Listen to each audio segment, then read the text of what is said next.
Parece que ya. Ok, deja revisar. A mí no me aparece en Facebook. Ya está. Ya está, ya apareció. Ya está transmitiendo ustedes.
Hola amigos, ¿cómo están? Espero que se encuentren muy bien y que sean todos bienvenidos a nuestra nueva sesión de Cine Debate.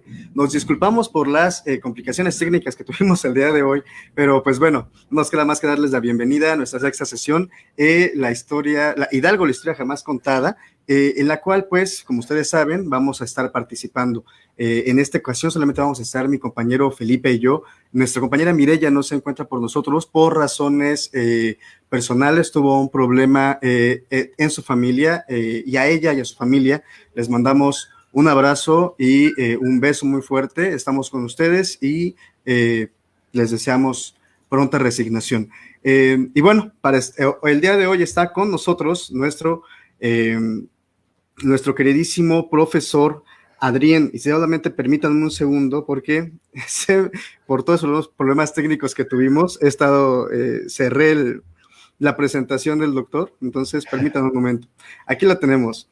Bueno, como ustedes saben, primero que nada, nuestro taller consta de 20 sesiones de cine debate, las cuales van a durar desde el mes de julio hasta el mes de noviembre. Vamos a hacer un paso de lista por todas las etapas de la historia de México. Y no solamente eso, ustedes van a poder participar con nosotros a través de Facebook Live. ¿Cómo lo van a hacer? Ustedes ya lo saben perfectamente bien. Solamente tienen que comentar en la publicación sus dudas, sus comentarios, sugerencias, amenazas, chistes, declaraciones amorosas, y nosotros las leeremos y las haremos llegar desde luego a nuestro especialista. Y bueno, como les decía, el día de hoy se encuentra con nosotros, tenemos el honor de que esté con nosotros el especialista Adrián José Charlois Allende.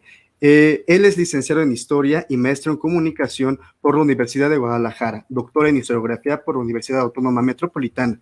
Se desempeña como profesor docente del Departamento de Estudios de Comunicación Social, DEX, y pertenece al Sistema Nacional de Investigadores en el nivel candidato.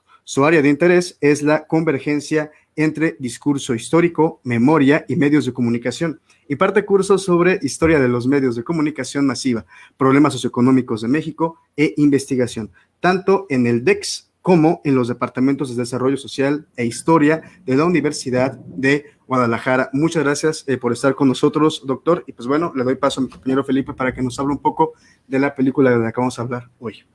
Ya se nos escapó el doctor. ¿Qué tal? Muy buenas tardes.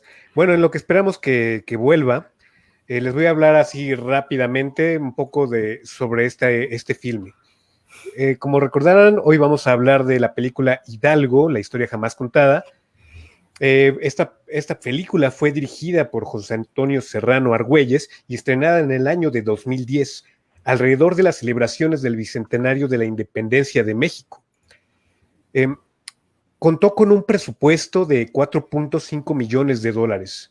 El guión corrió a cargo de Leo Eduardo Mendoza y el mismo director, Antonio Serrano, y la fotografía fue encabezada por Emiliano Villanueva. Este director anteriormente había adaptado la obra teatral, que igualmente dirigió la película adaptada de una obra teatral que también él había dirigido. Creo que todos la conocemos, una película mexicana muy famosa, Sexo, Pudor y Lágrimas. También dirigió una miniserie, también bastante famosa por ahí del 2007, bueno, al menos para la comunidad latina de Estados Unidos, que era Como ama una mujer. Además, también este director dirigió bastantes novelas durante la década de los 90s, entre pues la que se encuentra Mirada de Mujer, La vida en el espejo y No es nada personal. Creo que todos más o menos recordamos esas telenovelas, ¿no? Bueno, la cinta Hidalgo, la historia jamás contada, busca dar un acercamiento inusual a la vida del prócer de la independencia, Miguel Hidalgo, al retratar en una serie de flashbacks o vivencias algunos periodos de la historia de Hidalgo, encarnado por el actor Demián Bichir y valiéndose de una licencia cinematográfica para reflejarlos. Esta película narra ciertos pasajes de la vida de Miguel Hidalgo y Costilla. El personaje... permítame... Ya regresó acá el doctor. Bueno, perfecto. Continúo. El personaje es representado en 3 etapas de su vida: su adolescencia, su periodo como clérigo y en la víspera de su ejecución. El filme comienza cuando Hidalgo se encuentra prisionero en el colegio de los jesuitas en Chihuahua en 1811. Ahí es cuando rememora algunos episodios de su vida, desde su adolescencia, durante la expulsión de los jesuitas. Posteriormente nos muestra un Hidalgo en su periodo como rector del Colegio de San Nicolás Obispo en Valladolid, hoy Michoacán, y también la trama nos presenta a un Hidalgo ya maduro, amante de los juegos y contestatario, y además con familia. Ante estas divergencias con las autoridades eclesiásticas, como castigo por sus ideas progresistas, es obligado a abandonar su puesto, su cátedra y a su familia, y es enviado por la autoridad eclesiástica a un pequeño llamado pueblo San Felipe Torres Mochas, gracias. Es ahí que Hidalgo se asienta junto con sus amigos, con su familia, estos que le han acompañado, mientras es acosado por el párroco vecino y la facción más tradicional y puritana de la localidad por sus tendencias subversivas, su actitud festiva, crítica y desobediente en sus juergas, en las tertulias, y esos comportamientos que se consideraban inadecuados para la época, para alguien que profesaba la fe. Entre tanto, Hidalgo ayuda a los indígenas y monta con sus feligreses la obra prohibida de Molière, Tartufo. Durante este periodo se refleja un Hidalgo atraído amorosamente por una de las mujeres del pueblo, hija de un minero. Brevemente se nos muestra otros episodios como las primeras revueltas a raíz del llamamiento a las armas y la toma de la Alhóndiga de Granaditas, donde se busca hacer patente la crudeza de los acontecimientos y la actitud que tiene el prócer al verse superado ante las circunstancias, sin otra opción que continuar lo que ya había comenzado. Todos estos elementos buscan mostrar al espectador algunos elementos que caracterizan caracterizaron y marcaron la vida del prócer y su transformación en el caudillo que finalmente sacrificará su vida por defender sus convicciones. Digamos que así la película acude a algunas referencias historiográficas de la vida del personaje, aunque hay que tener en claro que pues tiene una gran dosis de ficción en el relato. Bueno, más o menos de esto trata la película, y sin más le damos los micrófonos a nuestro gran invitado del día de hoy, el doctor Adrián. Entonces, adelante. Muchas gracias, Felipe. Muchas gracias, Joaquín, a los dos por la invitación a comentar esta película que yo la había visto hace un montón. La verdad es que casi ni me acordaba de la película. Cuando me invitaron la volví a revisar y a repensar, pues un poco a la luz de los intereses que yo de investigación que siempre he tenido, que tienen que ver más que ver con memoria y ficción televisiva más que nada. En realidad, no tanto he trabajado cine, sino más bien ficción televisiva. Y en mis investigaciones, pues traté este tema de la representación de Hidalgo, pero como parte, digamos, de las representaciones ficcionales que se hicieron en el centenario, bicentenario, y en específico las que hizo Televisa, ¿no? En sus, pues, hay unas series que hizo. Entonces, para mí es de interés esta película en este sentido, porque me permite tener como un plano comparativo de qué estamos hablando, y lo que yo me encuentro viendo la historia jamás contada, Hidalgo, la historia jamás contada, es justamente que se repiten muchos de los fenómenos de representación del pasado que se dieron en ese mismo contexto de la conmemoración, y que no, a pesar de estar concentrados en este momento específico, no son, no existen solamente ahí, ¿no? Sino que ya tienen sus propias tradiciones. Y en ese sentido, cuando me invitaron, pensando en cómo abordar, de qué hablar cuando hablamos de esta película, un historiador siempre se puede ir ahí punto por punto revisando si es falso, si es verdadero lo que dice la película. A veces tiene sentido eso, pero para mí no tanto, porque me interesa más bien, digamos, lo que se dice en relación a los contextos desde donde se produce, ¿no? Y en este sentido yo les quería hacer, yo quería hacer mi presentación más orientada a hablar de estos contextos, para después ver cómo creo yo que se reflejan en la película, ¿no? En la película esta de Hidalgo. Y los contextos que yo encuentro significativos para hablar de la película tienen que ver, obviamente, el primordial tiene que ver con la conmemoración, el año 2010, la conmemoración del bicentenario y centenario, aunque el centenario medio se les olvidó por ahí, y las propias tradiciones. Quería hablarles un poquito de las tradiciones desde donde se ha discutido Hidalgo, sobre todo en ese contexto del bicentenario, para entender por qué la película nos narra este Hidalgo que, como describían ahorita, pues es un Hidalgo que regresa a la idea del jugador, del pendenciero, del intelectual, del etcétera, ¿no? Que no es nuevo en la historiografía, pero pues por mucho tiempo estuvo como tema marginal, ¿no? Este Hidalgo, este Hidalgo revisado, ¿no?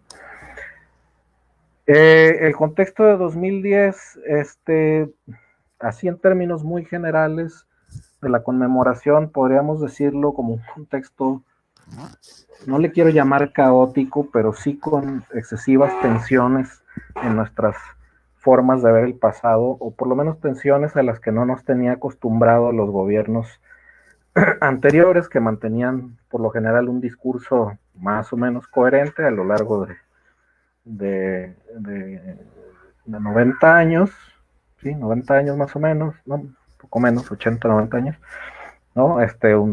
Un discurso que ya abrevaba un discurso sobre la independencia que ya abrevaba de tradiciones que venían desde el siglo XIX, ¿no?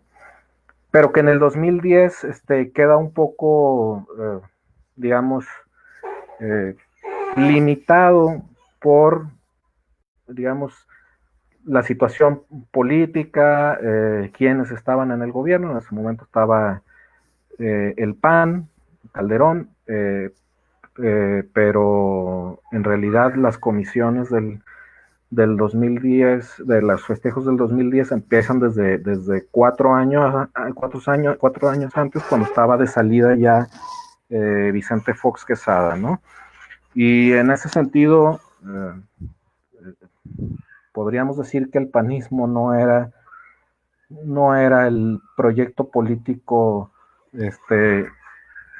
por lo menos yo creo, más el ideal para revisar el pasado del país, porque justamente daría la impresión de que el PAN nunca ha tenido, o por lo menos este nuevo PAN, no sé el PAN tradicional, pues, pero este nuevo PAN nunca ha tenido muy bien idea de qué hacer con el pasado, de si implica algo, y menos en una visión neoliberal en donde el pasado es visto como atraso, como tradición, etcétera, y en donde revisarlo pareciera una cuestión un poco ociosa, ¿no? Entonces, en 2006 se crea esta comisión, una comisión presidida por el propio presidente de la República y en la que se incluye la Suprema Corte de Justicia, las cámaras los presidentes de las cámaras, el jefe de gobierno del Distrito Federal y algo que en ese momento se llamó un Consejo Asesor Internacional. No sé por qué tenía que ser internacional para celebrar algo nacional, pero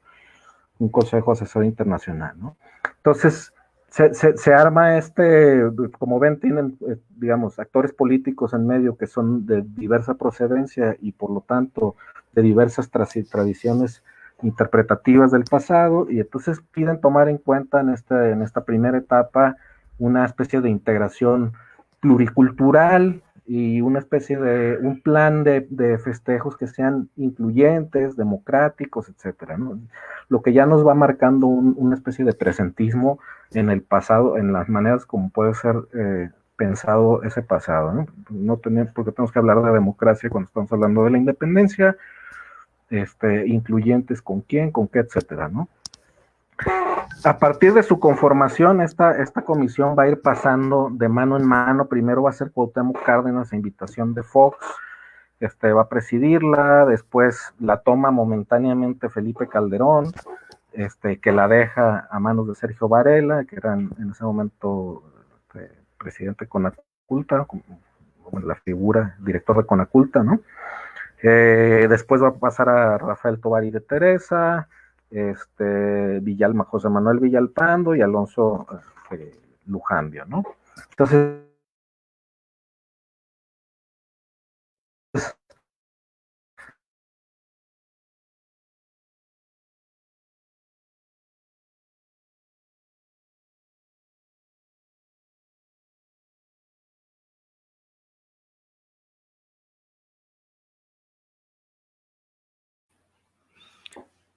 Creo que estamos teniendo algunos problemas con la conexión de el doctor. Felipe, ¿andas por ahí?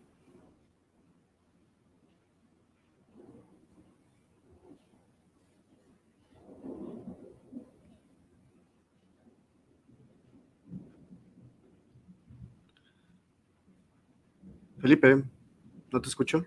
Perdón, ya aquí estoy. Tenemos unos problemas, creo, con la conexión del doctor Adrián. Vamos a escribirle. Bueno, mientras la voy escribiendo, Felipe, ¿te escuchamos? Sí, permíteme un momentito. Discúlpenos, amigos, tenemos aquí algunos pequeños problemas, ¿no? Técnicos, ustedes entienden. Sí. Debe ser principalmente esto por la lluvia. El clima que tenemos bastante inclemente y pues entonces pues está afectando, ¿no? Bastante desde un principio de nuestra transmisión. Bueno, lo que estamos trabajando, ¿no? Y ahorita, pues, el doctor se nos acaba de ir. Vamos a esperar a que regrese. Le voy a pedir su número telefónico nuevamente, bueno, esta vez para que tal vez podamos contactarlo por ahí. No se preocupen, ahorita regresamos con él. Sí, igual no desesperen, una disculpa. Y pues bueno, vamos a seguir comentando un poco sobre la misma película en lo que regresa el doctor.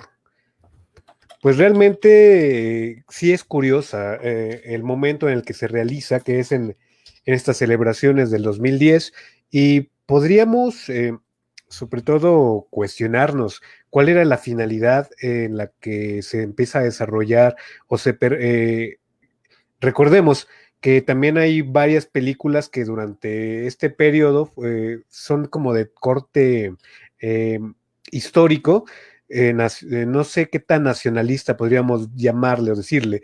Recordamos que en la sesión pasada vimos la del baile de San Juan, también posteriormente, del 2012, salió la película de Morelos, del mismo director, y habría que ver como que qué discursos están manejando estas películas, este como rompimiento con la historia o el intento de romper con una historia tradicional. ¿Tú qué podrías comentar al respecto de esto, Joaquín?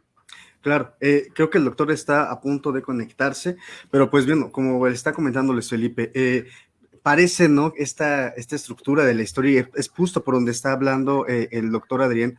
Está construida, no olvidemos que está construida desde un punto o desde el punto de vista de un gobierno panista, ¿no? O sea, hay que tomar en cuenta bien el contexto. Hay que tomar en cuenta también que ya teníamos construida una idea de Miguel Hidalgo y esa idea estaba construida por los gobiernos priistas anteriores. Entonces, pareciera una pelea, una discusión por ver cuál es la idea más exacta respecto de este personaje. Pero bueno, ya tenemos otra vez al doctor con nosotros. Lo escuchamos, no se preocupe, estos problemas pasan, no hay ningún problema. Tenemos aquí nuestro público apoyándonos. El internet no tiene palabra, francamente. Ya se me fue la onda. Bueno, estábamos hablando de estas conmemoraciones. Entonces, van a estar finalmente marcadas por inactividad, incertidumbre y, bueno, incluso hasta casos que conocemos de corrupción, ¿no? Como la famosa Estela, que lo que van a hacer, van a empezar a materializar tensiones entre diferentes actores sociales. Nomás por poner un ejemplo, entre 2006 y 2010, en realidad los que arrancan con el festejo del bicentenario es el gobierno del DF en 2008, celebrando la conjura, ¿no? de 1808,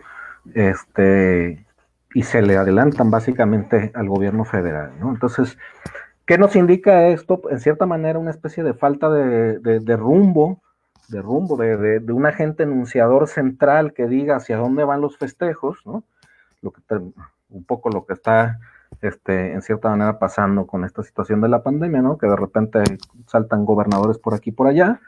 Entonces hay una falta de rumbo, y cuando hay falta de rumbo lo que va a haber es una especie de caos celebratorio, ¿no? Que se va a materializar aquí con una multiplicidad de celebraciones, actos, fiestas. De repente paseaban los huesos de un lado para el otro, de repente salía alguna serie por allá, de repente, no sé, un gobierno estatal celebraba alguna cuestión que podría haberse enmarcado en otra celebración, ¿no? Entonces tenemos un gobierno federal que al final no sabe qué hacer con este pasado y permite lo que llama García Diego conmemoraciones polifónicas, lo llama él, es decir, un rompimiento de la unidad simbólica de un discurso oficial que se había mantenido más o menos coherente a lo largo de un buen tiempo, ¿no? Entonces, que además está marcado por un presente pues caótico de violencia, de corrupción, de tensiones políticas, etcétera, ¿no? ¿Qué va a hacer esto? Esta situación lo que va a provocar es que se abra la puerta a una multiplicidad de agentes de memoria, como se conocen, es decir, agentes enunciadores de pasado, que crean sus propias narrativas, y ahí salen pues estos gobiernos locales, colectivos, actores sociales específicos, etcétera, y entre ellos los más importantes, que son los más importantes digamos, por el público que son capaces de convocar, que son las industrias culturales en general y los medios de comunicación masiva entre ellas, ¿no? Entonces ahí vamos a tener un 2010 marcado por películas como esta de Hidalgo, la de Morelos, que es de por aquellos años también, series como Gritos de Muerte y Libertad, Los Minondo en Canal 11, El Encanto del Águila para celebrar la Revolución, debates como Discutamos México, documentales, concursos, había un concurso de ópera y toda la cuestión, y otra cosa que es la mediatización de las propias fiestas, ¿no? Si ustedes observan las fiestas del 16 de septiembre, pues van a ver toda una faramalla mediática, toda una narrativa mediática que se está incorporando a la lógica conmemorativa, ¿no? No quiero decir que esto fue especial y único de 2010, porque ya tenemos una tradición de representación del pasado por ejemplo, en medios masivos con telenovelas históricas o en el cine, etcétera. Pero lo que sí hay ahí es una ausencia de un control de la narrativa, ¿no? Por parte del Estado. Antes tenían uno de la Secretaría de Gobernación ahí encima, diciendo, no, pues este pasado sí se puede decir, no. Y anécdotas sobre telenovelas históricas hay un montón de ese tipo, ¿no? O la ausencia de representación de ciertos procesos como los cristeros, etcétera, ¿no? Que quedaron por ahí fuera. Entonces, cada medio de comunicación se vuelve su propio historiador, ¿no? Lo que va a ir permitiendo la incursión, o más bien el regreso de distintas historiografías que por razones políticas, de proyecto político, etcétera, habían quedado soterradas o que habían quedado simplemente analizadas al interior de la disciplina histórica, ¿no? Y no habían tenido mayor, digamos, foro de difusión, ¿no? Entonces, cuando abres ese panorama, lo que al final va a quedar evidente es una serie de tensiones y pugnas entre relatos historiográficos que terminan por minarse a los productos culturales, a los productos de la comunicación masiva, ¿no? Y hay que ser atentos, y en el caso de Hidalgo, la historia jamás contada, me parece muy evidente, hay que estar atentos a que los medios y las industrias culturales como el cine tienen sus propios intereses que no son siempre compatibles con los discursos sobre el pasado oficiales o que generalmente conocemos por la disciplina histórica o etcétera, ¿no? Es decir, que conocemos por todos los accesos al pasado que tenemos como sociedad, ¿no? Museos, monumentos, lecturas, educación oficial, etcétera, etcétera, ¿no? Entonces, lo que van a generar los medios de comunicación, por lo general, en función de estos intereses, es a establecer narrativas que intenten resonar en sus audiencias, es decir, que intenten hacer clic con sus audiencias, porque la búsqueda de rating es esencial, ¿no? Porque vamos a privilegiar ciertos formatos sobre otros para narrar el pasado, ¿no? Formatos ficcionales, o por ejemplo, sobre formatos de realidad, ¿no? Formatos documentales,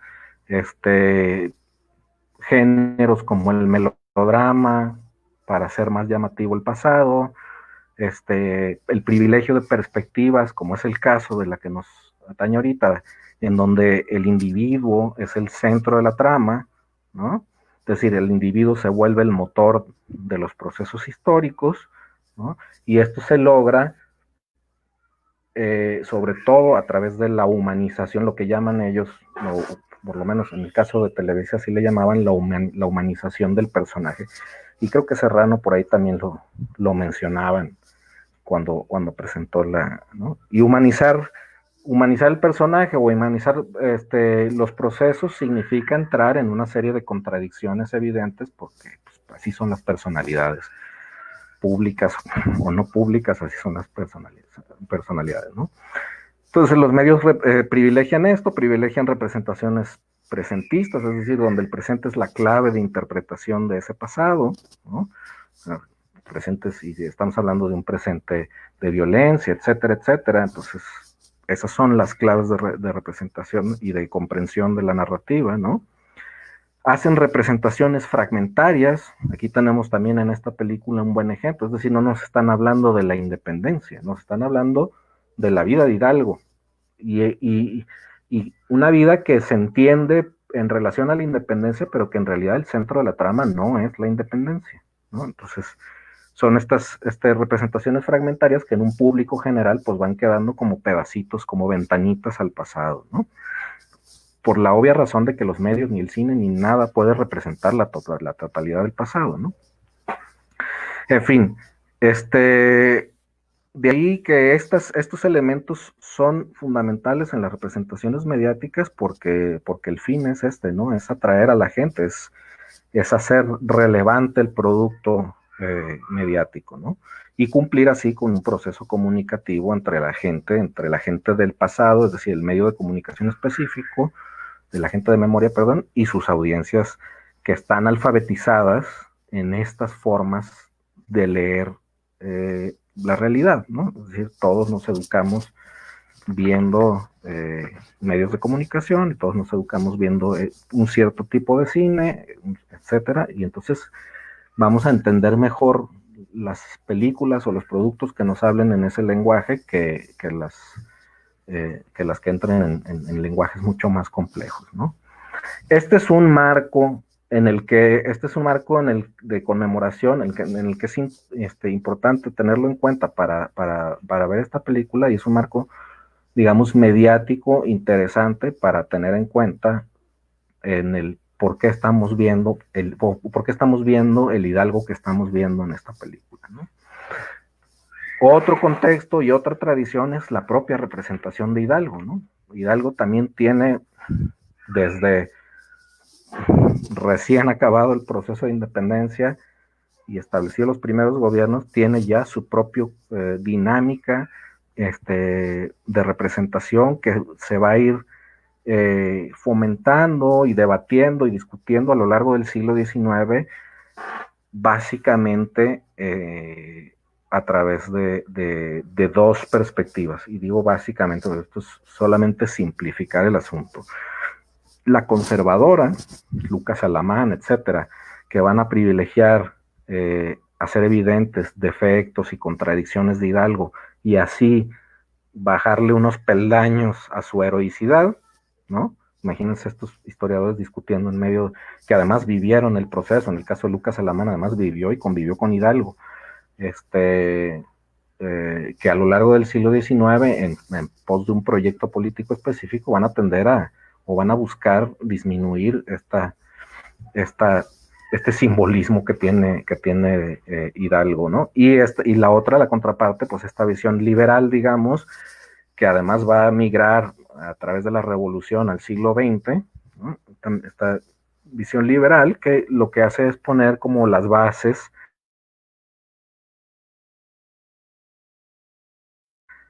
para la ascensión a los altares, la creación y con su famoso mito hidalguista, ¿no? De este Hidalgo como rompimiento, de este Hidalgo como origen, y de este Hidalgo básicamente como padre, ¿no? Como padre de la patria. Por eso una persona que en realidad tenía, no sé, como 40 años, una cosa así, lo vemos constantemente representado como un viejo sabio, ¿no? Este viejo sabio que es nuestro padre de la patria y que nos explica lo que es la nación y el deber ser nacional, etcétera, ¿no? Como les decía, estos debates que son largos, complejos y que habrá gente mejor preparada que yo para hablar de ellos, se dan en el siglo XIX, se van a mantener un poco en el siglo XX ya con el conservadurismo un poco más disminuido, pero se van a mantener, y al llegar al siglo XX, en cierta manera se topan con estos relatos, se topan con la consolidación de la disciplina histórica, ¿no? Con la creación de escuelas de historia, etcétera, y hay historiadores profesionales que van a empezar a revisar también el proceso independentista, y dentro del proceso independentista la figura de Hidalgo, ¿no? Para explicar ciertas cosas, para refutar ciertas otras, etcétera, ¿no? Que para esto este tipo de historiografía pues va a tender a bajar de los pedestales al héroe, ¿no? Para hacerlo accesible, para hacerlo humano, para hacerlo parte de un proceso social que lo trasciende, etcétera, ¿no? Y van a ir rescatando incluso fuentes conservadoras para profundizar en su biografía con una visión mucho más crítica, ¿no? Lo cual no impide que este Hidalgo, esta figura padre de la patria, se mantuviera en los altares a lo largo del siglo XX. Simplemente considerar que los historiadores van poniendo, digamos, asteriscos a la historia de la patria, ¿no? Notas a pie para entender mejor al héroe en su proceso, ¿no? Y en ese siglo XX, siglo de relativa paz, pues las figuras beligerantes del tipo de Hidalgo, ¿no? Que son estallamientos, que son rupturas en el continuo histórico, van a ir perdiendo un poco relevancia. Entonces, lo que se da ahí es, dice un historiador, Carrera Damas, dice, lo que se da ahí es una especie de poda de la personalidad histórica, es decir, irle recortando todos estos excesos al personaje para tener una comprensión histórica mucho más compleja, crítica, amplia, etcétera, ¿no? ¿Cómo se dan estos procesos de poda de la personalidad? ¿Cómo llama? Pues a través de la revisión de la vida del personaje, a través de la revisión historiográfica de su tránsito de persona a héroe, es decir, cómo se fue construyendo la imagen pública de Hidalgo, heroica, etcétera, y la búsqueda en términos críticos de si ese héroe en realidad cumple con los rasgos básicos para su homologación como héroe, ¿no? Entonces es un proceso historiográfico, no mecánico, se va dando a lo largo del siglo XX, que va a dejar una serie de paradojas entre la personalidad y el símbolo. Sí, estas paradojas que se van en cierta manera minando en el discurso público sobre el personaje, ¿no? Como estos pues, detalles que todos sabemos de Hidalgo, que no sabemos si son ciertos. Cuando uno es historiador le andan preguntando a cada rato este tipo de detalles. Oye, sí es cierto que Hidalgo tenía 3 hijos. Oye, sí es cierto que Hidalgo en realidad no fue tan importante. Es cierto que Hidalgo ni quería la independencia. Todos estos elementos que van saliendo, a lo mejor si los vemos como historiadores, pues estamos centrados en el discurso historiográfico y en el debate científico, etcétera. Pero en realidad se van minando estos y se van incorporando a las construcciones de memoria diversas, ¿no? Entonces, lo que en cierta manera es se está cuestionando la validez del símbolo, ¿no? En México, en el caso particular de Hidalgo, esto se acelera un poco con la llegada de los gobiernos panistas, precisamente porque son gobiernos de tradición conservadora, entonces sus fuentes historiográficas vienen de otros lados, ¿no? De los gobiernos priistas, pero también porque es un partido que, como decía en un principio, no sabe muy bien qué hacer con ese pasado, no sabe muy bien qué le implica, ¿no? Celebrar o no a Hidalgo, celebrar o no la revolución, etcétera, etcétera, ¿no? Entonces, en 2003, celebrando los 150 años, hace 150 años del natalicio de Hidalgo, Fox llama a repensar a Hidalgo Fox el presidente, como un símbolo de unidad, ¿no? Y en Guanajuato organiza el Congreso un debate entre especialistas que empiezan a querer desvincular a ese Hidalgo nacionalista, etcétera, padre de la patria, de los procesos actuales, es decir, de un México neoliberal, globalizado, en paz, etcétera, en el que ya, dicen ellos, pues no tiene cabida este símbolo, ¿no? Hay que bajarlo del pedestal e incluso proponen ellos destacar la figura de Iturbide, nomás para llegar a esos extremos ¿no? Entonces, como no hay estas ganas de lidiar con héroes heredados del priismo y de la tradición liberal, ¿no? Se empiezan a dar se empiezan a acelerar estas revisiones de la vida, este proceso de poda del personaje a través, creo yo, es hipótesis mía, del mero morbo de la persona, ¿no? Del mero tratar de comprobar si realmente era o no era héroe, ¿no? Por ejemplo, José Manuel Villalpando, que después fue coordinador de la comisión esta de festejos del Bicentenario, argumentaba por ahí que Hidalgo no podía ser una figura para imaginar el futuro. Y su argumento principal es que cómo podíamos imaginar el futuro a través de un personaje que había tenido una vida licenciosa, ¿no? Con hijos y apuestas, y Hidalgo que nos están presentando justamente en la película, ¿no? También desde otra, digamos, perspectiva política, ideológica, Paco Ignacio Taibo II se hace su obra en 2007, la del cura y sus amigos, que también humaniza o intenta humanizar al personaje histórico, y así se van dando entre historiadores, políticos y bueno, intelectuales en general, se van dando estas como búsquedas por limitar al personaje, ¿no? Por ejemplo, Carlos Herrejón decía, pues es urgente revisar a Lucas Alamán porque a partir de él vamos a ponderar objetivamente, decía él, los excesos y méritos de Hidalgo, ¿no? En este contexto, en este debate, que se da Hidalgo como se da con otros héroes, ¿no? O sea, Guerrero también es esencial en estos debates, Morelos también es esencial en estos debates, bueno, y además la Cuarta Transformación ahora también los está poniendo sobre la mesa para continuar los debates posibles, ¿no? Zapata es otro que de estos personajes con los que el conservadurismo no quiere lidiar, y entonces se crean estas películas del Zapata místico, hechicero, amoroso, etcétera. Bueno, mi interpretación es que por ahí va la lógica, ¿no? Ahí Antonio Serrano, director que además viene de una tradición básicamente televisiva, pues, propone hacerse un retrato, dice él, y llama al hablar de esta película, dice, un retrato desmitificado del patriota máximo. ¿Cómo podemos hablar de un patriota máximo con retratos desmitificados? Los patriotas máximos, los héroes, etcétera, no requieren de mitos, ¿no?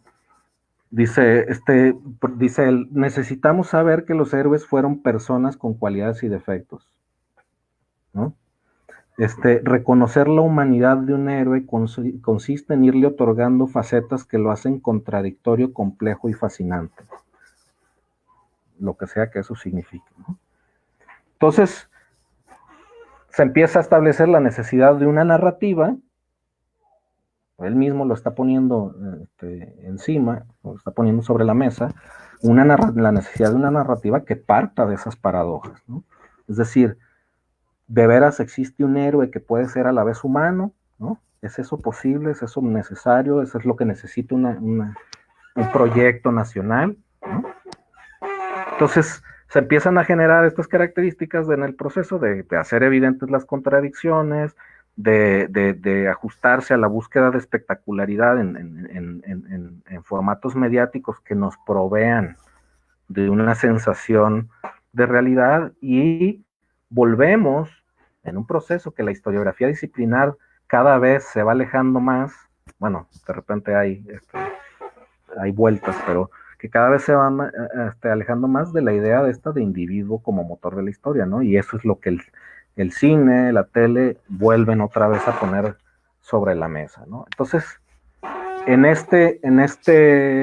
estos marcos tenemos un Hidalgo propuesto aquí por Antonio Serrano, que yo lo leí en esta revisión de la película, yo lo leía justamente como un intento de poner estas contradicciones sobre la mesa, ¿no?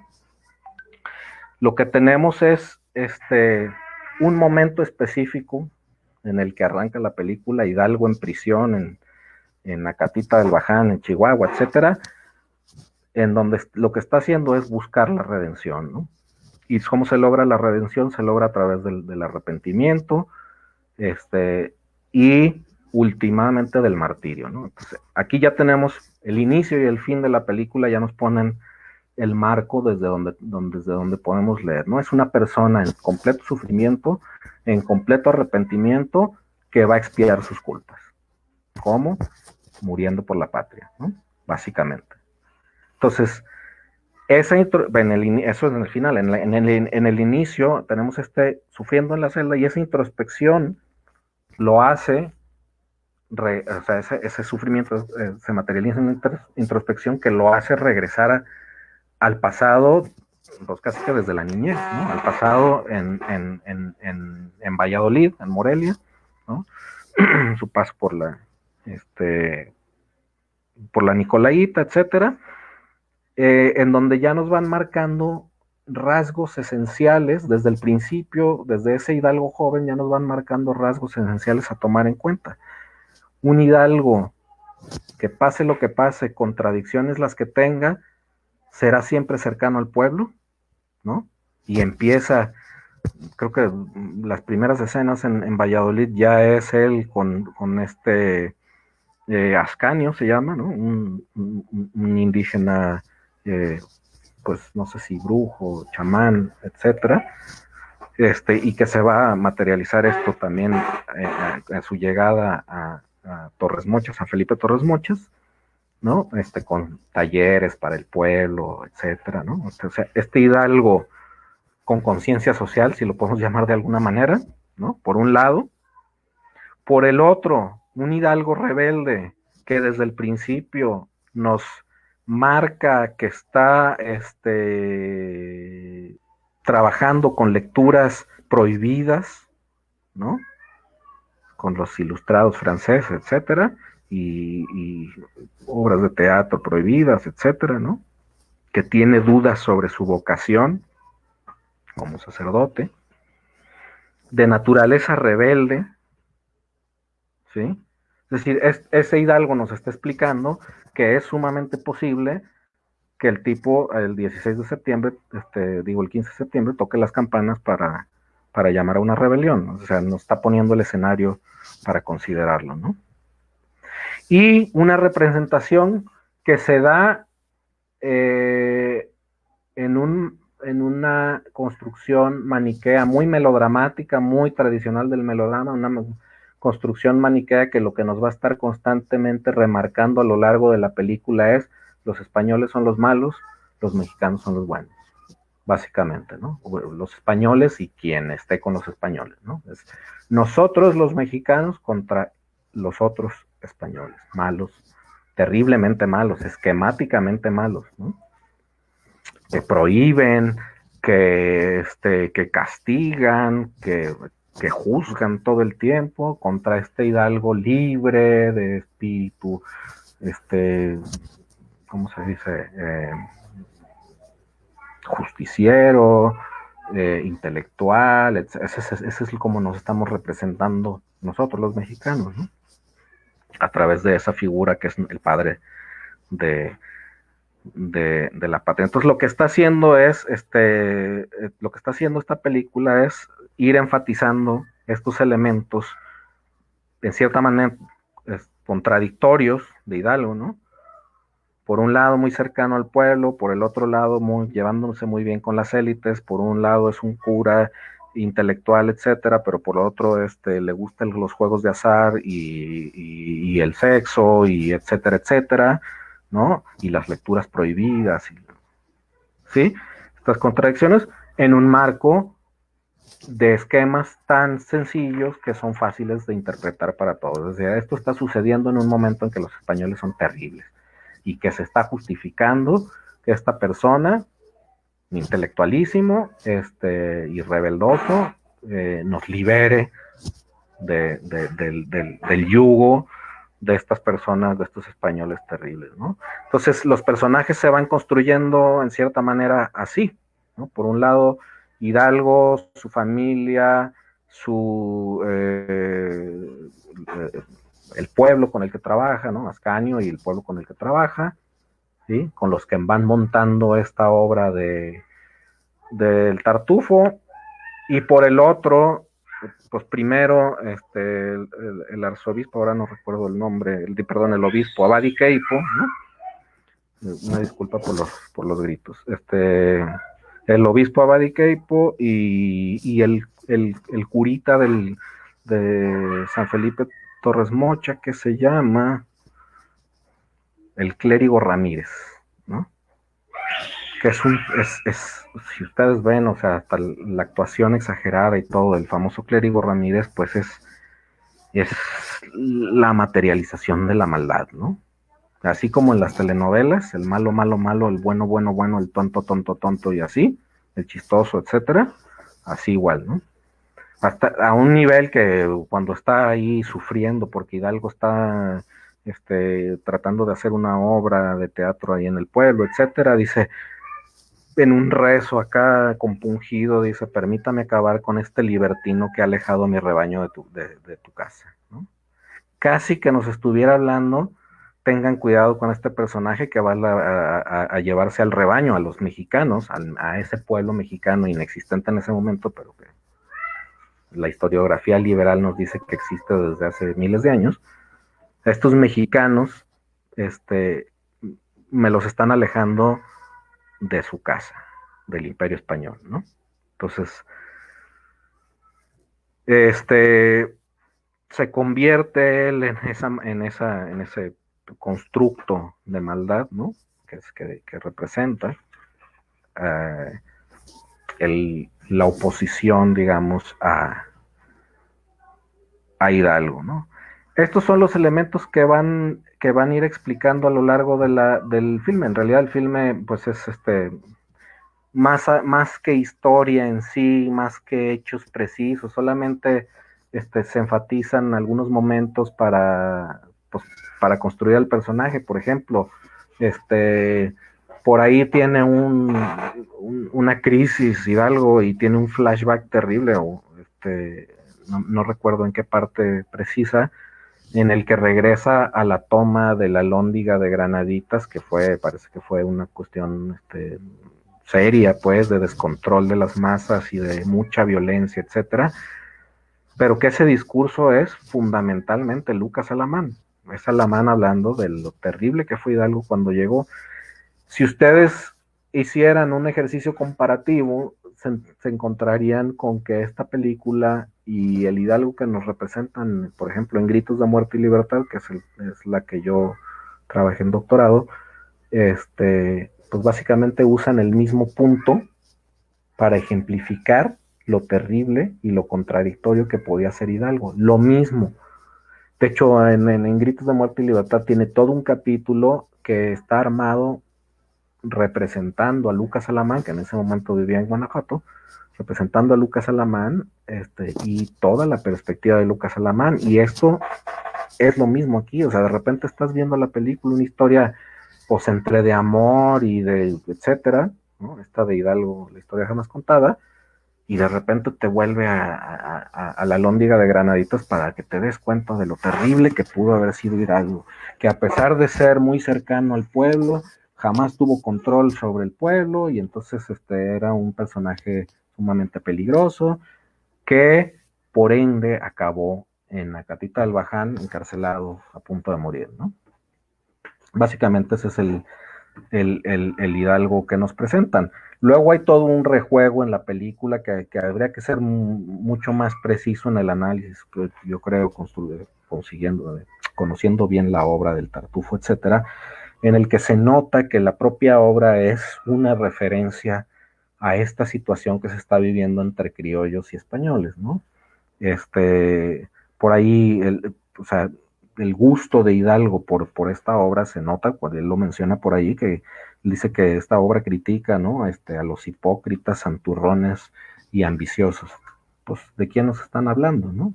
¿Quiénes son esos hipócritas, santurrones y ambiciosos, no? O sea, uno puede asumir que son estos españoles representados por el curita, el clérigo Ramírez, ¿no?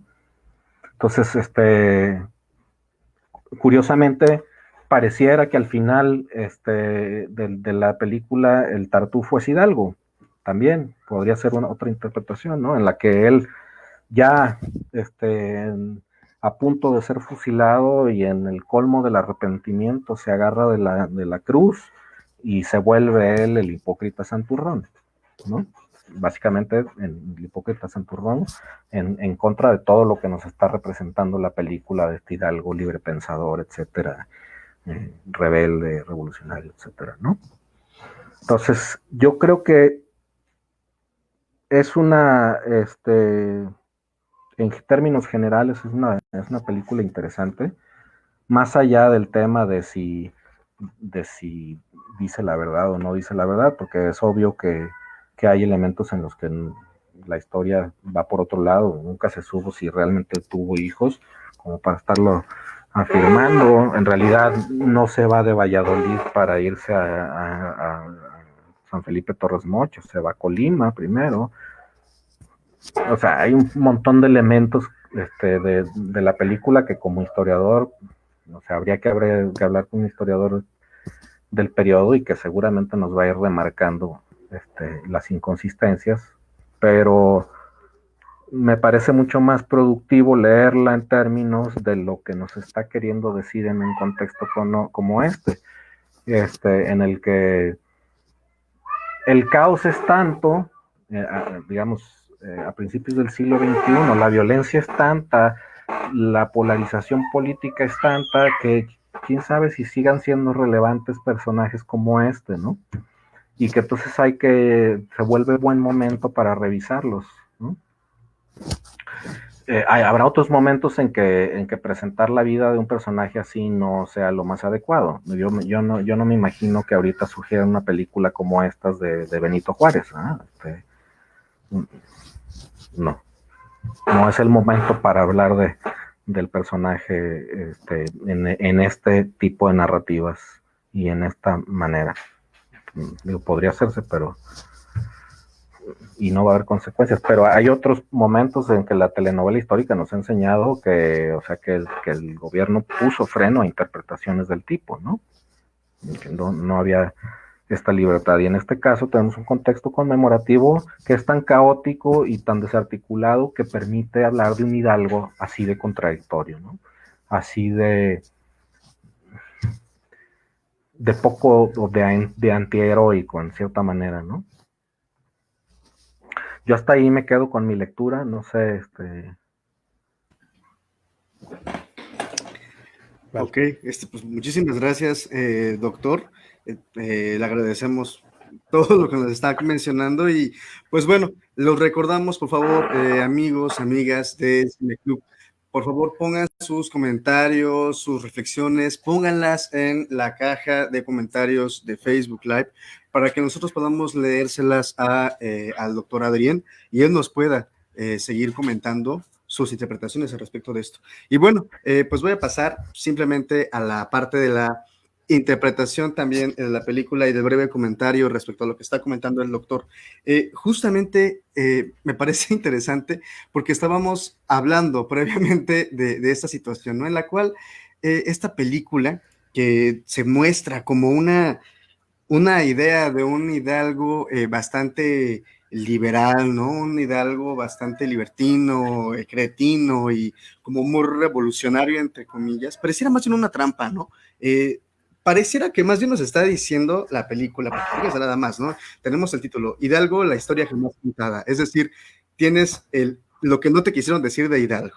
Entonces ahí ya tenemos una cosa discursiva interesante. Nos están diciendo que hay una cosa que nunca nos dijeron de Hidalgo y que eso pareciera que lo hace malo. ¿En qué sentido? Nos están presentando como si fuera algo liberal y algo bueno, pero también te están diciendo al mismo tiempo que eso no está bien, porque él al ser un personaje histórico, o sea, te están diciendo, además de ser un personaje histórico, a pesar de ser un personaje histórico, tiene estos detalles en su vida, ¿no? Como si la libertad sexual fuera mala, ¿no? O como si él como tal fuera un personaje malo. Entonces, pareciera tramposa la idea de esta supuesta desmitificación. Y en estos términos trato de rescatar la idea que nos comenta el doctor Adrián en términos de que estamos hablando de un discurso conservador. Y creo que también hay que poner mucho hincapié en eso, ¿no? nosotros comúnmente nos acercamos a las películas de manera inocente, ¿no? Pero no hay que olvidar que en el cine nada es inocente y nada está hecho de forma no estructurada, ¿no? O sea, es un discurso, estamos viendo un discurso, ¿no? Entonces hay que tomarlo en cuenta, es importante tomarlo en cuenta. ¿Por qué? Porque lo comentaba el doctor Adrián, nosotros tal vez como historiadores nos acercamos a esto y podemos hacer mil y un críticas, ¿no? Podemos verlo con una mirada crítica, ¿no? Pensando en la historiografía de Hidalgo, la historiografía hidalguista propiamente dicho. Pero el público general que se acerca a ella y que se acercó a ella en 2010 y ve esta película que está siendo producida por Century, que está siendo producida por el gobierno, se va con la idea de que es el discurso verdadero y real de Hidalgo, el cual nos habían ocultado, ¿no? Entonces, el problema es que la gente, o el discurso más bien, estructura la idea de que nosotros debemos interpretar estas medidas o estos parámetros de la vida personal de este personaje como algo para entender el proceso histórico y como algo para entender la vida de este personaje, ¿no? Entonces, creo que hay bastantes detalles, los cuales me gustaría comentar, pero no quiero invadir más la conversación. Vamos pues, rápidamente con el comentario de Felipe. Sí, realmente el hecho de estar viendo cómo es el contexto en el que se lanza la película, quiénes la observaron, qué discurso quiere transmitir, tanto de las autores, bueno, en este caso como de quién ostenta el poder en ese entonces, pero también a mí se me hace curiosa esta reflexión también en torno al qué opinan los espectadores, tal vez que no sean historiadores o que no sean tan allegados al tema. Entonces, hay una parte, ¿no? Que mencionaba el doctor, de esta poda del personaje, personalidad histórica, y de esta revisión de persona a héroe y de héroe a persona. Parece que más bien ahora es de héroe a persona. En el pasado se hizo de una persona a un héroe, de esta poda, y así prácticamente es como trabaja esta historiografía nacionalista patriótica, digamos, no sé, hasta cierto punto de historia de bronce, ¿no? Y por lo tanto también a mí me gustaría, no sé si existan investigaciones al respecto, pero cómo se entiende la película o este tipo de películas por los espectadores en general. Yo podría verla ya y dándole un dictamen general, pues se me hace palomera, ¿no? Se me hace una película bastante entretenida en términos como como si fuese un personaje, pues telenovelesco, claro está. También recordemos que el director dirigió telenovelas, dirigió Sexo, Pudor y Lágrimas, o sea, digamos que hay, y nos damos cuenta que el discurso realmente también esta parte del romance pues tiene mucho que ver, ¿no? Entonces, uno logra empatizar mucho más con la figura de Hidalgo y decir, bueno, sí era bastante era medio bravo, medio mala onda, ¿no? Pero era todo dar, me cae bien, yo empatizo con él y yo creo que su causa es justa. Pero realmente entonces tal vez el discurso de desmitificación queda aún más diluido en un discurso como para que tú empatices con este personaje y realmente pues ya se pierde la finalidad de lo que tal vez el discurso oficial te quería imponer, ¿no? Podría ser. Si te fijas, estás empatizando en esta mención que hiciste tan clara, estás empatizando con el individuo, no con el símbolo. Es este personaje me cae bien porque es pues buena onda, le gustan las cartas, le gusta bailar, torear y toda la cosa. Pero el Hidalgo al que estábamos acostumbrados cuando nos formaron estoy de acuerdo con este señor que es el padre de la nación en la que vivo. Sí, o sea, ese es el padre del proyecto político en el que yo estoy incorporado y no, bueno, en el que yo estoy incorporado como ciudadano, pues, pero no con el personaje. Entonces es una, cuando bajas a este nivel individual, que no está mal, pues, lo que estás haciendo es rompiendo con un símbolo para generar uno nuevo, distinto, mucho más cercano y con sus propias contradicciones, pero deja de ser héroe. Los héroes no pueden tener contradicciones, ¿no? O sea, no deberían de. Es como si no se les permite, ¿no? Tener esas contradicciones, y el que nos lo estén presentando así no solamente es bajarlo del pedestal, me parece que tal vez un poquito la palabra que podría estar tal vez anclada a esto sería denigrar. Y me parece peligroso, ¿no? Me parece peligroso por una cosa en específico o una pregunta en específico que me gustaría hacerle un poquito antes de que pasemos a la sección de preguntas de las personas. Uh-huh. Y la pregunta sería, doctor, ¿a quién le conviene denigrar a estos personajes? ¿A quién le conviene retratarlos desde otro punto de vista y borrar un pasado histórico para crear otro? O sea, desvincularnos. ¿Por qué? Porque si bien, bueno, ahorita voy con mi idea, pero me gustaría que nos contestara por ahí, ¿no? ¿A quién le conviene crear estos discursos? Te voy a contestar como lo haría nuestro presidente. Yo creo que en términos políticos, al neoliberalismo. Es decir, el neoliberalismo no vive con estos personajes. No son el héroe no es el héroe es Steve Jobs y Bill Gates y sí, o sea, el gran empresario, el gran político que abre la economía, esos son los héroes. Pues un héroe que forja patria, que forja nación, pues no tiene mucho sentido. Y no me refiero al neoliberalismo solamente como proyecto político, sino como marco epistemológico en el que se movió o nos movemos todavía buena parte de la sociedad, ¿no? Es decir, así los entendemos, no tienen sentido. ¿Qué más me da a mí ese Hidalgo? Mejor que me hablen pues, ¿qué más me da ahí del Hidalgo de las estatuas? Quiero decir, el que rompe cadenas y está en medio del fuego, o sea, el de Diego Rivera, ¿no? ¿De qué me sirve? A mí el que me sirve es el campechano, el buena onda, el con el que me iría a tomar unas cervezas, pues. ¿Sí? O con el que ir a la plaza o lo que fuera. Entonces, creo que ese sería no sé si tenga utilidad en realidad, ¿no? O sea, podría ser Hidalgo como cualquier personaje histórico, o como cualquier personaje de película, pues. Claro. Es despolitizar al personaje, en cierta manera. Uh-huh.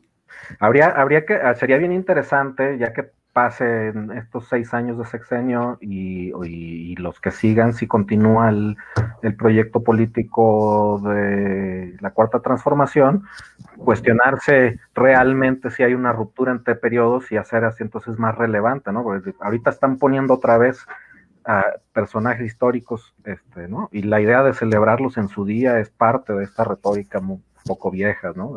Del héroe y de su día especial, ¿no? Habría que ver. Felipe, te escuchamos, amigo. Y bueno, vamos a iniciar con esta ronda de lectura de los comentarios. Aquí Luisa Membrillo comenta: lo que vi yo en esta película retrata la vida de un hombre sensible, emocional, con virtudes, errores, hombre que luchó por sus ideales de libertad y de justicia. Realmente sí, creo que es esta parte de los espectadores que pueden retomar como de esta de estos elementos que nos marca la película, ¿no? Uh-huh. Realmente, pues, habría que revisar más bien lo que dice el director tal cual, de qué es lo que busca. Sí, busca humanizar al personaje, pero ¿cuál es la intención detrás de ello? A ver, siguiente, Joaquín. Leo la siguiente pregunta, y la siguiente pregunta nos la manda de Facebook con Marisela Cruz, y dice: hola, ¿cuál es la mejor manera de ver y conocer a nuestros héroes para realmente valorarlos como lo que fueron, personas que dieron su vida por la necesidad de un cambio? Doctor, ¿lo escuchamos? Voy a sonar muy posmoderno en esto, pero pues dependiendo del punto de vista de donde estemos parados, ¿no? Hay toda una consideración digamos, ideológica, de formación, de lectura, de lectura no me refiero de que leas mucho, sino de lectura de la realidad, en la que estamos parados, que nos hace ver como héroes a ciertos personajes y como no héroes a otros, ¿no? ¿Cómo es la mejor manera de retratarlos? Si lo que queremos es tener un héroe, no nos podemos meter a sus cuitas emocionales y a sus contradicciones humanas. Un héroe nunca es así. Cualquier héroe que usted me ponga nacional va a haber pasado un periodo neoliberal probablemente en el que lo hayan podado también, ¿no? A héroes.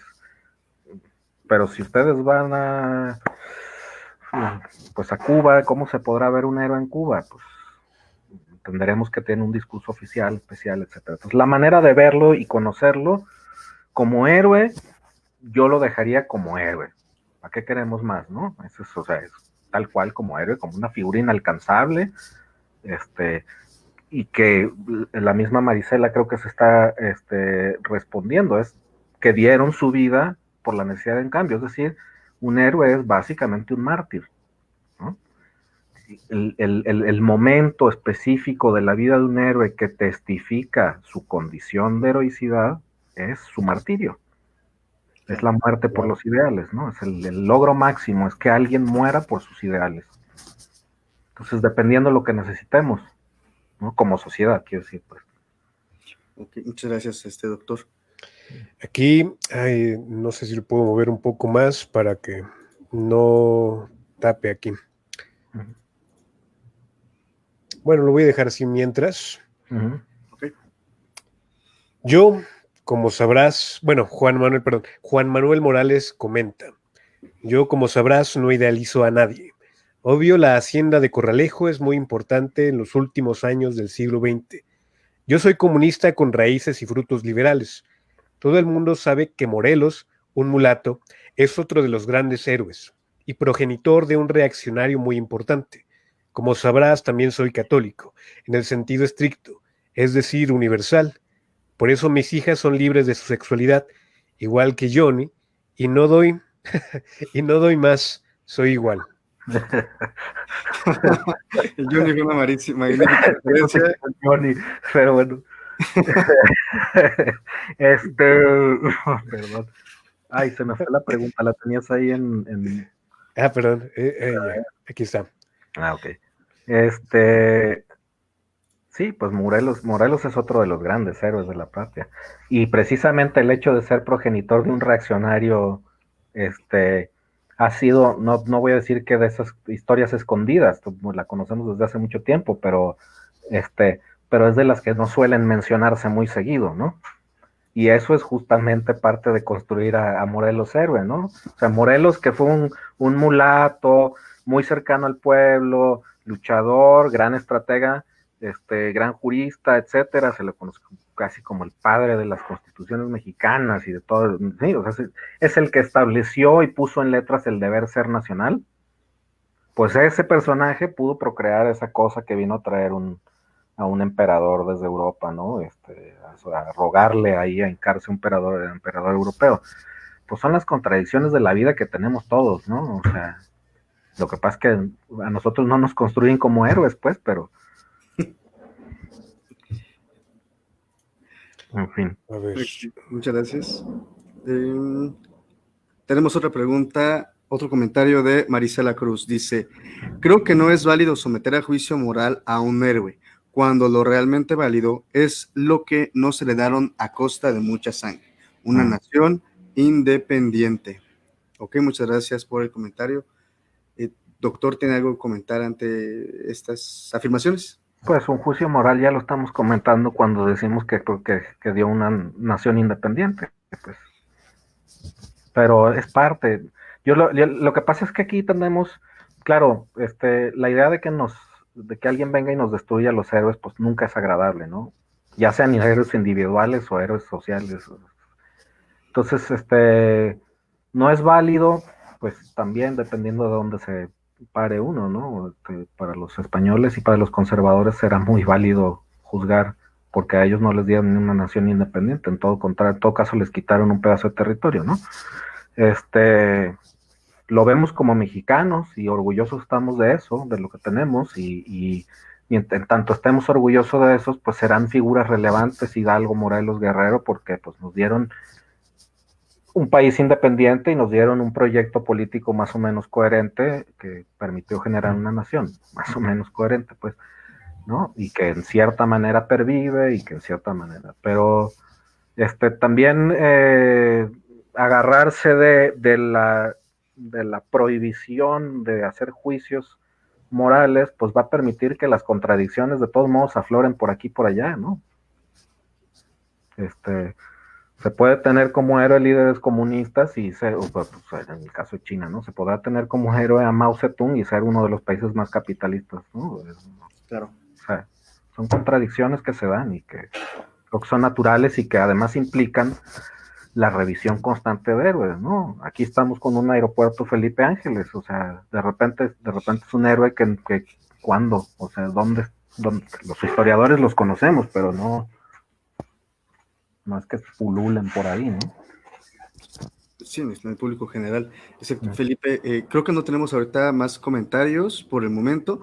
Recuerden, por favor, los invitamos a hacer sus comentarios y sus preguntas en la caja de comentarios. Ya los vimos que están viendo el video y que me están comentando, así que por favor, empiecen a hacer sus preguntas. Aprovechen que está con nosotros el doctor Adrián y que nos va a estar contestando y nos va a estar apoyando con esta presentación. Entonces, por favor, empiecen a hacer sus preguntas.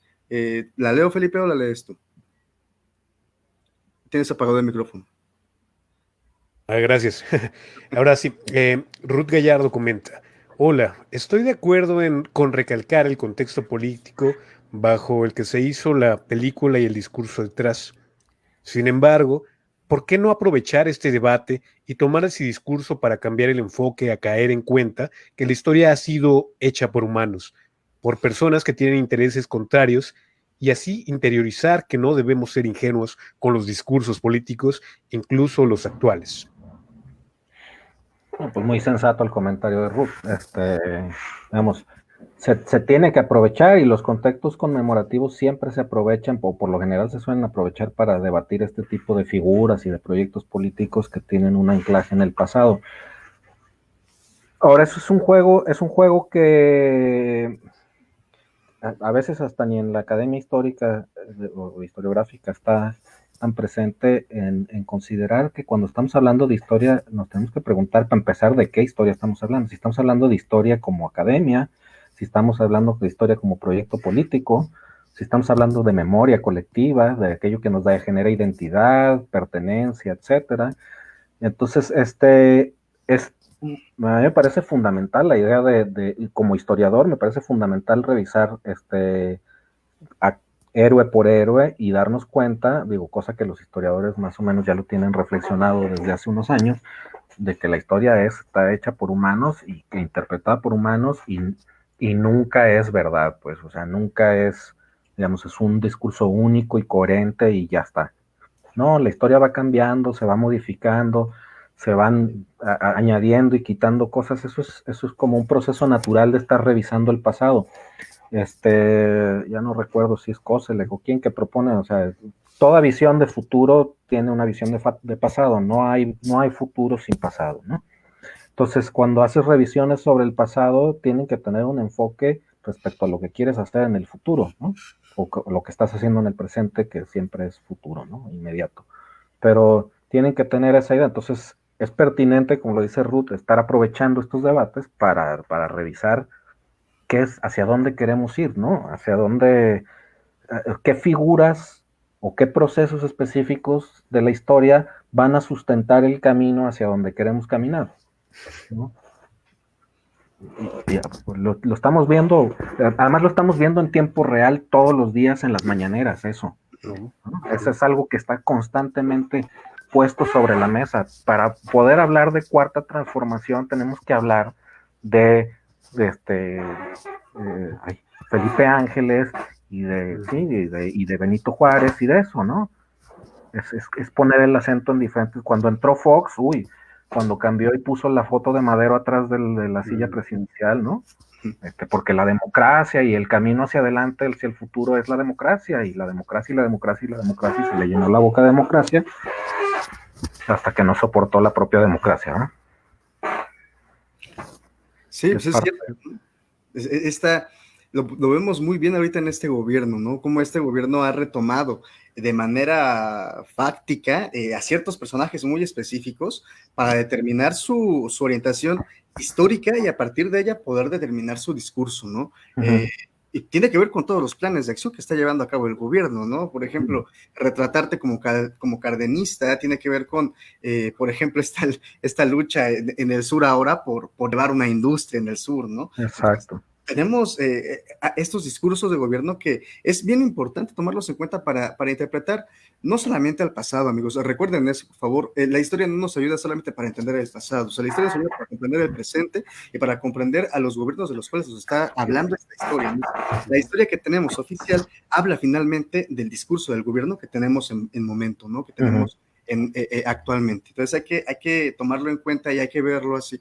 ¿Por qué? Porque pues, es justamente de lo que estamos hablando ahorita, ¿no? Y bueno, creo que tenemos otra pregunta por ahí de Rodrigo Rubio, que dice, Hidalgo tocó la campana. Seguramente la tocó, sí, seguramente la tocó. Pues ahorita, no estaba yo ahí presente, pero sí me imagino que sí. Todos imaginamos eso, ¿no? También es esa construcción bien interesante.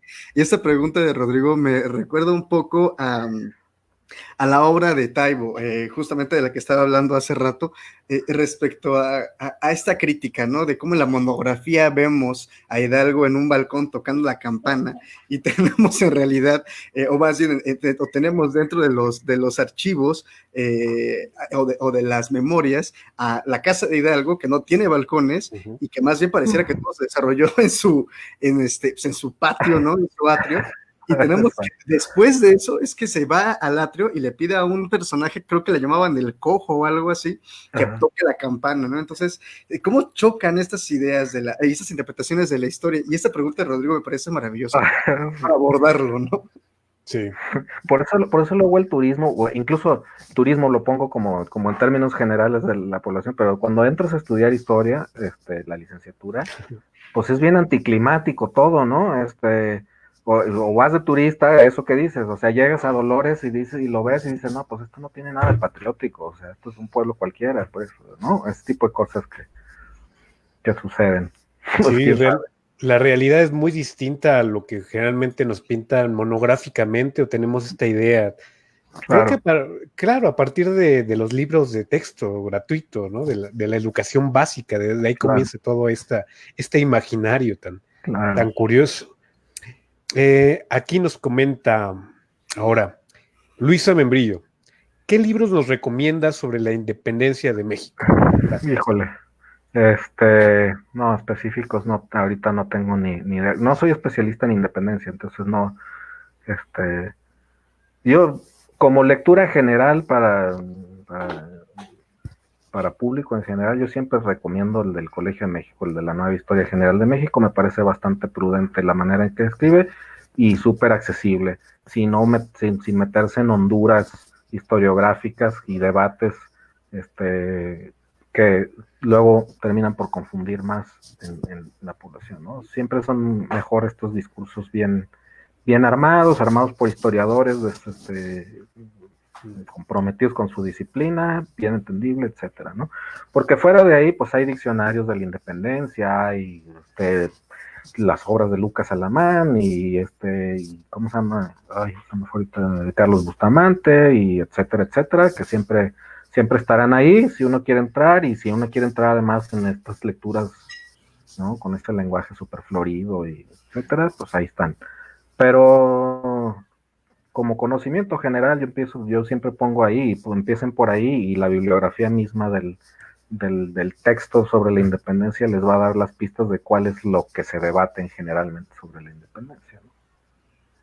Sí.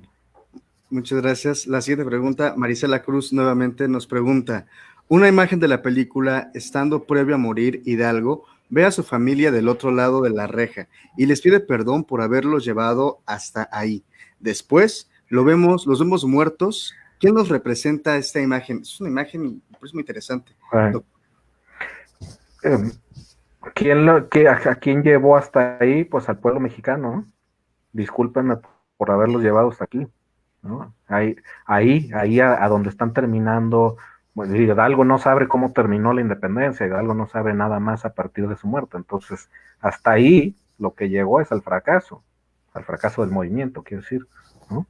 Pues yo creo que la familia somos todos los mexicanos, ¿no? Somos el nosotros, es Hidalgo y nosotros, y nos llevó hasta ahí. Por su ambición, por su locura, por su falta de control, terminamos en esa situación. Caso que no ocurriría, digo, aunque terminaron fusilándolo igual, pero si pusiéramos a Morelos enfrente, ¿no? O sea, su camino no es el de Hidalgo, ¿sí? Ni Guerrero. Pues él nos llevó a otro. ¿Sí?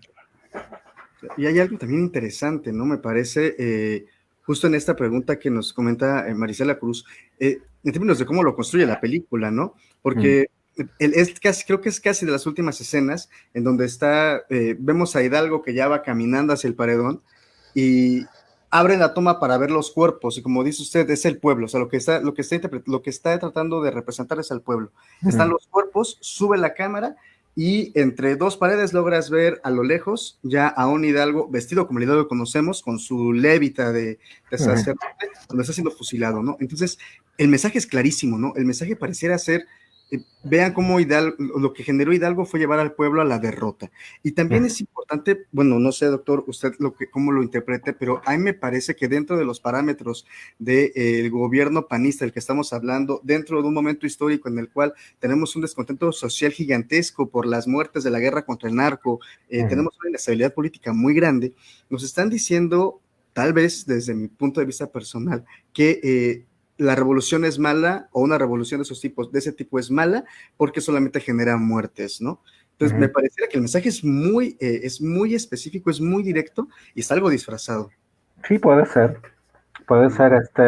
ahí hay una relación muy interesante de lo que estás mencionando con el Hidalgo, pero el de Gritos de Muerte y Libertad, que están ahí en el desastre de Guanajuato y de la Lóndiga, y le reclaman que ¿por qué tantas muertes? Nada justifica tantas muertes, y voltea y dice Hidalgo algo, una frase que bien pudo haber dicho Calderón con sus, ¿cómo se llama? ¿Cómo decía? Las muertes,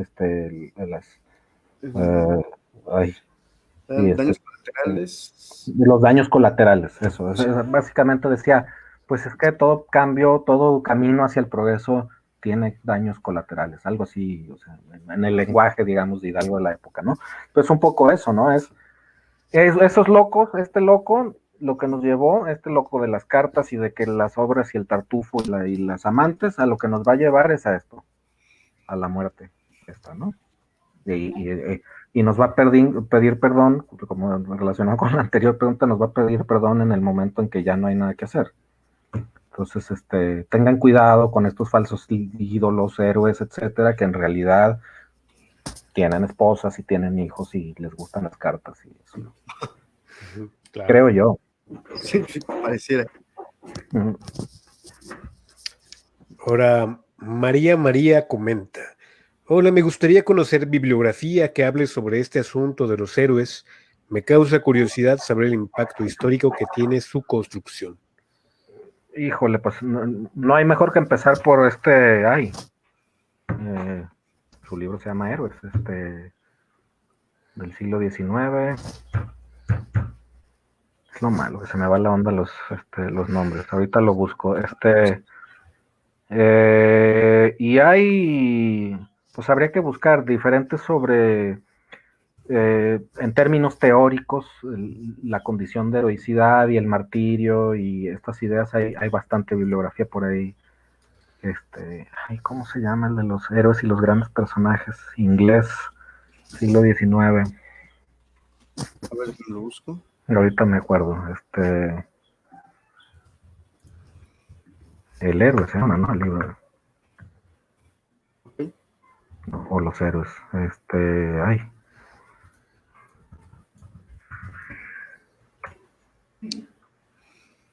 También ahorita lo estoy buscando. Thomas Carlyle, Los héroes. Thomas Carlyle, que es pues el ensayo sobre los diferentes tipos. Digo, ese es irte hasta el siglo XIX. Para el debate sobre lo que representa un héroe, hay una bibliografía mucho más actual que puedes buscar.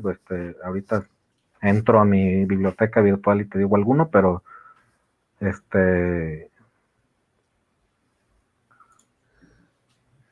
hay bastante debate precisamente por esta situación que el héroe en general en el mundo está sufriendo, el héroe como figura está sufriendo ese rompimiento. Vamos a ver a la hora del regreso de los nacionalismos ahora, cuáles son las nuevas condiciones de heroicidad, pero híjole, a mí me preguntan de bibliografía y tengo que... Sí, aquí Patricia Montoya nos dice Carlyle, de quién es. perfecto. Bueno, Eh, sigamos y ahorita regreso al... sí, también ya por los tiempos, ya las últimas preguntas también. Uh-huh. Ok, discúlpenme. Estaba justo buscando también algo para comentar justo en esta plática que teníamos de estos textos, pero bueno, Beto Fabián Ruiz nos comenta: hola, ¿qué tal? Sobre la imagen de Hidalgo, ¿ese rostro que nos muestran en las monografías o libros de texto es el verdadero? En los libros es el verdadero. Híjole, ahí hay un debate enorme sobre hay una donde está un catálogo creo que del MUNAL sobre esta exposición. Ahorita lo busco, y que hace todo un recorrido sobre la imagen de Hidalgo y cómo va cambiando. En realidad, las primeras imágenes que se tienen de Hidalgo creo que son los grabados de Linati, se llaman, y nos presentaban algo más parecido a lo que nos está presentando la película. O sea, un tipo como más, Con su sombrero, ¿no? con su sombrero, etcétera. Una espada. Exacto. Y conforme va avanzando la historiografía liberal en irlo haciendo héroe, el Hidalgo se va convirtiendo en lo que conocemos, la levita liberal, las canas de sabiduría, etcétera. Creo que cambia la espada por uno de estos bastones de mando, y así ahí lo vamos, se va reproduciendo esa imagen que pasa la revolución, nomás en la revolución se termina por asociar más con la lógica del pueblo, ¿no? El rompimiento de las cadenas, este Hidalgo en Palacio Nacional, que son creo que como 3 hidalgos, son en medio de la masa ahí del pueblo, ¿no? Etcétera. Pero la imagen, el Hidalgo real, ni la menor idea de cómo fuera. Creo que no hay representaciones de la época.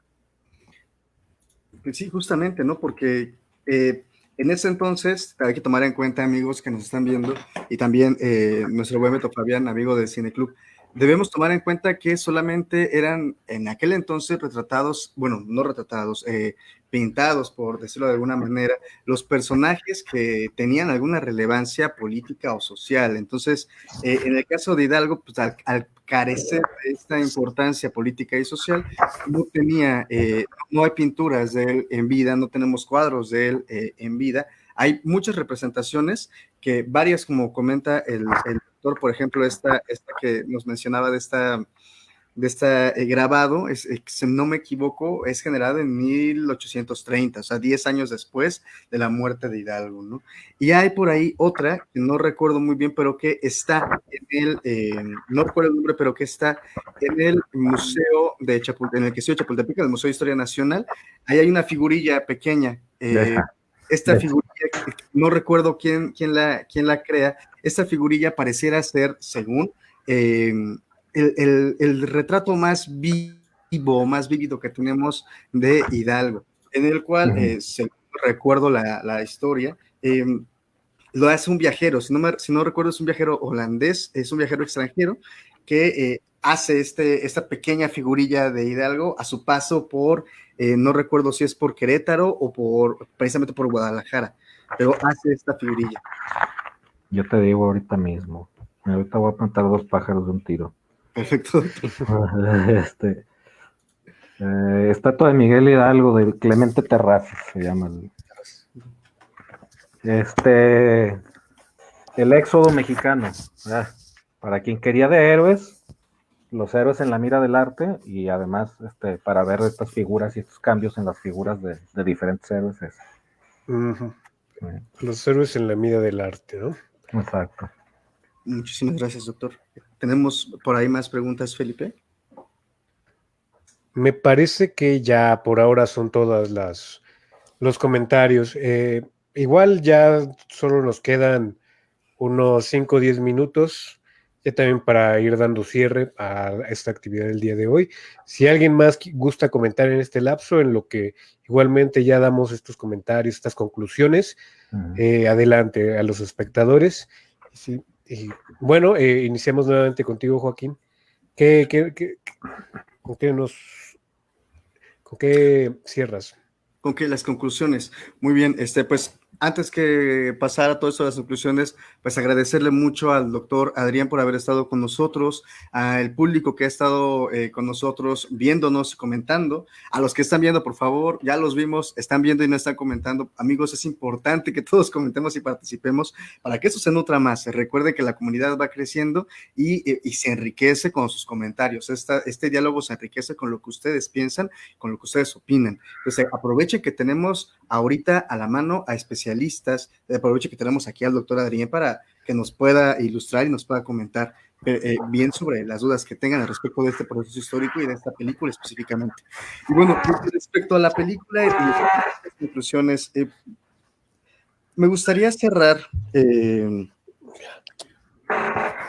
recordando, tomando en cuenta más bien que todas las películas, todas las expresiones artísticas a las cuales nos acerquemos, hay que verlas desde su contexto, es decir, tenemos que comprenderlas a partir de el momento en el cual las están construyendo, el momento en el cual las están creando. En este caso tenemos, por ejemplo, a la película Hidalgo, la historia jamás contada, y como ustedes pudieron ver a lo largo de esta sesión, desmenuzamos y el doctor Adrián nos ayudó a desmenuzar mucho de esta construcción histórica, porque recordemos también eso, la historia está en constante construcción. O sea, no tenemos una realidad histórica, no tenemos una verdad histórica absoluta. La historia está en constante construcción. Entonces, tenemos distintas discusiones, tenemos revisiones históricas, tenemos distintas interpretaciones. Entonces, con esta parte primero me gustaría quedarme, y también me gustaría quedarme con otra cosa y compartirlo como cierre. En cuanto a la construcción de la película y a la figura de Hidalgo, me parece que la película está retratándonos a un Hidalgo derrotado, retratándonos a un Hidalgo que pareciera estar muy equivocado en los pasos que da. Comentaba con mis familiares respecto a la película cuando recién la volví a ver, una escena que me llamó mucho la atención en la cual Hidalgo va llegando, cuando es expulsado del Colegio de San Nicolás, va llegando a San Felipe Torres Mochas, y primero vemos desde la parte inferior a Hidalgo desde atrás, y cómo está viendo la capilla, la iglesia, y la escena va subiendo mientras Hidalgo comienza a caminar, y luego la escena se enfoca directamente en los pies de Hidalgo. En ese momento, Hidalgo pisa mierda, o sea, va caminando, pisa mierda y sigue caminando. Podríamos tener varias interpretaciones al respecto de eso, ¿no? Y podríamos decir, bueno, quizá Damián Bichir caminó sin darse cuenta y pisó la popó. No, en el cine nada es porque sí, esto estaba preparado porque enfocaron la escena ahí. Entonces podríamos tener dos interpretaciones. Podríamos decir que tenemos a un Hidalgo pisando la mierda de su momento histórico, o tenemos un Hidalgo que no sabe por dónde está caminando y no tiene cuidado por dónde está caminando. Y me pareciera que la segunda interpretación es la que se va más a lo que nos está representando la película. Nos está presentando a un Hidalgo que no tuvo cuidado con cómo llevó a cabo sus pasos, y a pesar de ser un personaje uno de los personajes más importantes de la historia nacional, a pesar de ser el padre de la patria, tuvo grandes errores y solamente generó la muerte de sus familiares y del pueblo que lo siguió. Eso es lo que nos está presentando la película. Entonces, me quedo con esa reflexión y también bueno, para poder reflexionar respecto de esto que les estoy comentando, con la pregunta, ¿para qué hacer esto? ¿A quién les sirve hacer esto? ¿Y qué tanto funciona para comprender nuestro momento actual, nuestro momento histórico, el tener una representación de los personajes históricos de este tipo? Me quedo con eso. Muchas gracias, Felipe. Muchas gracias, doctor Adrián. Gracias. Gracias por este aporte, Joaquín. Igualmente, también le agradezco al doctor Adrián por acompañarnos esta tarde. Y pues sobre todo quiero ya para finalizar, pues recuperar algunas partes, elementos que también desde la sesión pasada, o bueno, más bien recuperando también gran parte de lo que en todas las sesiones hemos visto, también es gran parte de este discurso de cómo se manejan realmente a los sectores populares, en este caso al sector indígena, ¿no? También se sigue dando una participación muy limitada, como estos actores que rayan casi en ser como mudos, que no tienen una participación tan relevante. Si acaso, creo que de esta película de Hidalgo es donde escuchamos más o menos hablar un poco más libremente, por ejemplo, al que era el, el nigromante, que estaba leyendo las cartas y tiene este diálogo con Hidalgo, pero más allá de eso también ya se deja como un poco de lado, ¿no? Se queda como en este eh, caso como de cuando está enseñando estos oficios a, al pueblo indígena de San Felipe, pero realmente más allá de eso, pues solo te deja viendo, más bien no es una trama que tampoco se le dé mucho valor. Entonces también como que yo siento que choca un poco, o tal vez también era la misma intención de cómo Hidalgo empatiza también o trata de defender a estos sectores vulnerables, pero de alguna manera en la misma película pues te lo deja como que entrever, pero tampoco lo desarrolla sino se va más por lo que el mismo Hidalgo siente más bien en sus pasiones más mundanas, ¿no? Entonces creo que también es parte de bueno, estas observaciones en cuanto a las películas que hemos visto hasta ahora, salvo por ejemplo, Cabeza de Vaca, que también se le da como que este trato místico, en este caso también un nigromante, ¿no? Al indígena. Entonces, son observaciones que pues yo veo peculiares y también son parte de este discurso de cómo tampoco entendemos o podemos explicar también ese pasado, sobre todo pues también indígena, ¿no? Que realmente pues aquí también ya se le hace hincapié sobre todo a los criollos, pero también pues hay otra parte de esa misma historia que nos conforma que también es indígena. Claro. Y bueno, yo con esto también ya termino. Nuevamente doy las gracias al doctor Andrien por la paciencia que también nos tuvo el día de hoy con todos los contratiempos que hemos tenido. Y bueno, pues ya, Chino, de igual nos puedes nada más decir qué otras actividades vamos a tener para la próxima semana. Claro que sí, permíteme un momento que lo tengo un poco perdido.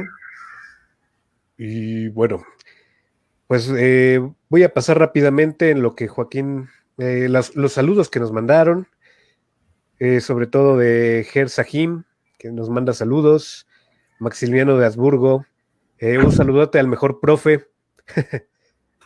Igualmente Irma Hernández nos manda saludos, igualmente le damos un saludo, un gran abrazo de vuelta. Y ¿qué más? Patricia Montoya, también saludos y felicidades al doctor y a los organizadores. Pues muchas gracias también a todos por seguirnos esta tarde lluviosa. También damos un agradecimiento a la Secretaría de Cultura, que bajo el programa de colectivos culturales comunitarios nos está permitiendo realizar estas actividades. Igualmente, ya por último, pues nos manda saludos Maya y pues nos dice que excelente programa. Pues muchas gracias. Entonces, Joaquín, por favor. Claro que sí. Recuerden, amigos, la siguiente semana tendremos el viernes 21 de agosto. Estará con nosotros a las 5 de la tarde la maestra Patricia Montoya para platicar con nosotros sobre la película Gertrudis Bocanegra. Entonces, pues, cáiganle, va a estar también muy bueno, igual que como estuvo con el profesor Adrián. Y pues, nada, nos vamos ahora sí. Antes, nada más los saludos a los saludos ya clásicos que damos siempre aquí en el Cine Debate. Pues bueno, primero que nada, saludos ya perdí otra vez mi publicación, dame un segundo.